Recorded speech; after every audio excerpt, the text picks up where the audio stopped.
4 দিন আগে একজন নাটকের অভিনেতা, বুঝেন তো, নাটকে অভিনয় করে আমাকে ফোন দিলেন, দিয়ে বলতেছেন মোল্লা ভাই কেমন আছেন? আমি বলছি আলহামদুলিল্লাহ, আমরা তো ভালো থাকি, আল্লাহ আমাদেরকে সবসময় ভালোই রাখেন, তো আপনাদের কি খবর?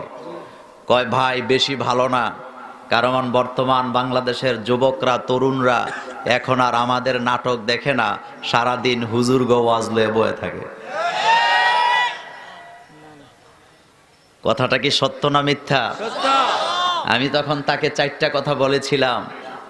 আমি বললাম বসে থাকবে না কেন, আমরা কৌশল জানি, এই তরুণরা, এই যুবকরা, এই মুরব্বীরা কি চায়, সেই উপযুক্ত চাহিদা যখন আমরা ময়দানে পূরণ করতে পেরেছি, তখন ময়দান আর নাটক আর ওই সিনেমা দেখার তালে নাই।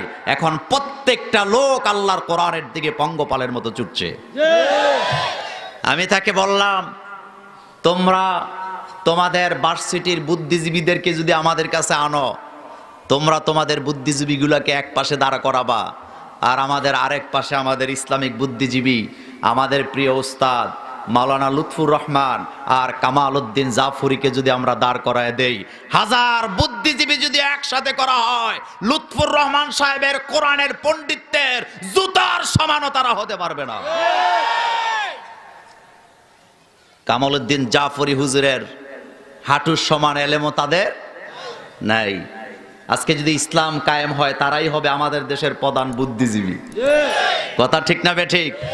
তারপরে আমি বললাম তোমরা তো ভারত থেকে কারে আনছিল কয়দিন আগে,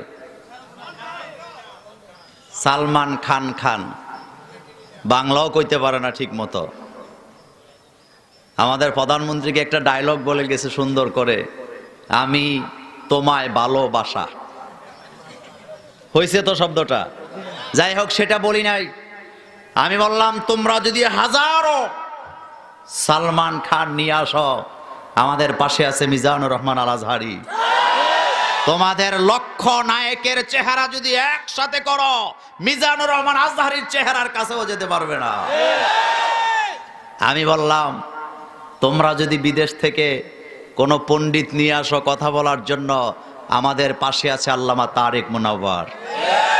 কথার মধ্যে যেন খই ফুটে। কথা ঠিক না বে ঠিক? সব মিলিয়ে আমি বললাম, এরপরে কি বললাম, আপনারা কি কমেডি চান? কমেডি যদি চাও, সেটাও আমাদের কাছে অস্ত্র আছে না নাই? মুহাদ্দিস রফিকুল্লাহ আফসারী।